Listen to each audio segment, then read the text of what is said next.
I desensitized myself to it. I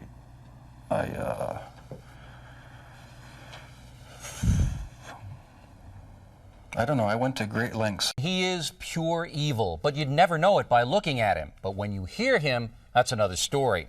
His killing field was Milwaukee, and he got away with murder for more than a decade. But how could any of this happen? For the first time ever, Nancy Glass is here inside the world of Jeffrey Dahmer. Bill, when I sat down opposite Jeffrey Dahmer for this interview, I wondered what he would tell me, how hard it would be to get him to discuss his horrific crimes. What I found was that he was very forthcoming. He volunteered details that may be difficult to hear. I began by asking what he wanted from the men he picked up. I had these obsessive desires and thoughts wanting to control them, to, I don't know how to put it, possess them permanently. And that's why you killed them? Right, right. Not because I was angry with them, not because I hated them, but because I wanted to keep them with me. And as my obsession grew, I was saving body parts such as skulls and skeletons. Jeffrey Dahmer is recalling his monstrous past. Almost 2 years ago in this little apartment in Milwaukee, police discovered the grisly remnants of one of the most horrible crime sprees in American history. Jeffrey Dahmer, an unassuming chocolate factory worker, would eventually confess that he had seduced, murdered, and dismembered 17 young men. He even ate some of his victims' body parts. He instantly became the center of worldwide media attention, a serial killer unmasked. There were protests and press conferences in Milwaukee as people tried to understand how this could have happened in their midst. How did Jeffrey Dahmer get away with murder after murder for 13 years? How did a boy born into a hard-working middle-class family turn into the worst kind of monster imaginable? In this exclusive interview, we put those questions to Jeffrey Dahmer himself. We met with him at the maximum security prison where he is serving his sentence of 999 years. For the first time, he talks about his crimes and gives us a chilling look inside the mind of a serial killer. It's a process. It doesn't happen overnight. When you depersonalize another person and view them as just an object for pleasure instead of a living, breathing human being, it seems to make it easier to do things you shouldn't do. The reason why Jeffrey Dahmer was able to get away with his crimes was because of just what you are seeing here. Jeffrey Dahmer is intelligent and articulate. That is what makes him so frightening. But if you listen carefully to his words throughout this interview, you realize it is a thin disguise. You do sound, though, like the kind of person who could have said to himself, "This is wrong. I must stop." I always knew that it was wrong, but after the first killing was not planned. I was coming back from the shopping mall back in '78. I had fantasies about picking up a hitchhiker and taking him back to the house and having complete control and dominance over him. The hitchhiker's name was Stephen Hicks. He was just 18. Jeffrey Dahmer took him to his parents' house. There he strangled him with a barbell. He dismembered the body and hid it in a drain pipe. It was Jeffrey Dahmer who gave those details to the police in his confession. No one had a clue as to what was happening for over a decade. During that time, Jeffrey Dahmer joined the Army and was sent to Germany. He was eventually discharged for a drinking problem and returned to Ohio. 9 years after Stephen Hicks' murder, the killing began again. What happened to you in the 9 years in between that you were able to stop, that you were able to control yourself? It just wasn't an opportunity to fully express what I wanted to do. There was just not the physical opportunity to do it then. And I started, when I moved to Milwaukee in '81, I started reading pornography, going to the bookstores. Eventually that led to frequenting the gay bars. And then one time I brought this young man back to the hotel room, the Ambassador Hotel. Was just planning on drugging him and spending the night with him. Had no intention of hurting him. When I woke up in the morning, he had a broken rib here, was heavily bruised. Apparently I had beaten him to death with my fists. And you have no memory of it? I have no memory of it.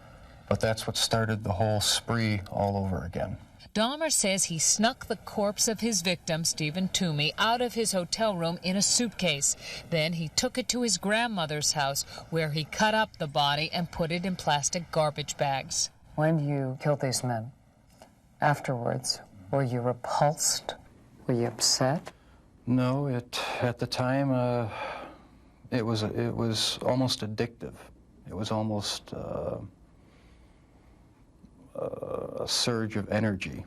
I wouldn't have to worry about any of their needs or anything. I just had complete control of the situation. But Jeffrey Dahmer was out of control. The urge to kill had overpowered him. As police later learned, he wasn't satisfied with his victim's death. He wanted more. Why did you photograph them? It was my way of remembering their appearance, their physical beauty. I also wanted to keep something. If I couldn't keep them there with me whole, at least I felt that I could keep their skeletons. And I even went so far as planning on setting up an altar with the 10 different skulls and skeletons. And what was the purpose of the altar going to be? As a sort of memorial. A point where I could, I don't know, it's so bizarre and strange, it's hard to describe. A place where I could collect my thoughts and feed my obsession. When the bodies were still in your apartment, there was no time when you would see them and say, this is grotesque, what have I done? There were times, but the compulsive obsession with doing what I was doing overpowered any feelings of revulsion. This man with a quiet, almost shy demeanor became a master manipulator who was able to lure strangers he met at gay bars to his apartment.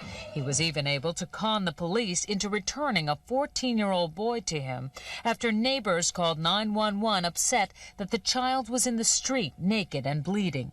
Dahmer convinced the police that he and the boy were simply having a lover's quarrel. It's an intoxicated boyfriend of another boyfriend. Well, how old was this child? He wasn't a child, he was an adult. After the police left, Jeffrey Dahmer murdered that boy, Conorak Synthesomphone. This man says he had a near-fatal encounter with Jeffrey Dahmer. He wanted to take some picture of my back. He hit me with a rubber hammer on my neck. He was lucky to escape because by then the killing had become almost routine. Before you went out to pick up a man, was there any kind of ritual you went through? I'd go to the nightclubs, drink, watch the striptease shows, and if I didn't meet anyone at the bars, I'd go to the bath clubs and meet someone there, offer them money, and we'd go back to the apartment, have a few drinks. I'd have the sleeping pill mixture already prepared. Person would drink it, fall asleep, and that's when they would be strangled. Watching the movie Exorcist 3 was also part of his ritual. It put him in the mood for murder. I felt so hopelessly evil and perverted that that I actually derive a sort of pleasure from watching that tape. Did you like feeling evil? No, I didn't. But I had tried to overcome the thoughts, and it worked for a while, but eventually I gave in. While Jeffrey Dahmer may say things today that make it seem like he understands what went on in his mind, he does not. All he can do is tell you what happened, but he cannot stop whatever it is that drove him to kill in the first place. Do you still feel those same urges? Do you still feel that compulsion, that obsession? I wish I could say that it just left completely, but no, there are times when I still do have the old compulsions. Jeffrey Dahmer says as time went on, his mind became more and more warped, and yet he was clever enough to continue to elude police and lure young men to his apartment. We should warn you, the details are very graphic. I started having these obsessive thoughts when I was about 15 and 16, and they got worse and worse. What were your fantasies about? They were sexual fantasies of control, power, complete dominance. They became reality. Was there pleasure in that fantasy? There was excitement, fear, pleasure, all mixed together. Jeffrey Dahmer fulfilled his fantasies by murdering and dismembering 17 young men. In time, his desires became more extreme, his deeds more grotesque. Listen to him talk about the most unnatural things in the most matter-of-fact of ways. That's when you realize that none of it has touched him. I was branching out. That's when the cannibalism started, eating of the heart and the arm muscle. It was a way of making me feel that they were a part of me. At first it was just curiosity, and then it became compulsive. Then I tried to keep the person alive by inducing a zombie-like state. By injecting first dilute acid solution into their brain or hot water, and it never did completely work. Could someone like you be stopped? Could you be helped? No, I was dead set on going with this compulsion. It was the only thing that gave me any satisfaction. He became so warped by his evil impulses that he even took a victim's head with him to work at the Ambrosia chocolate factory.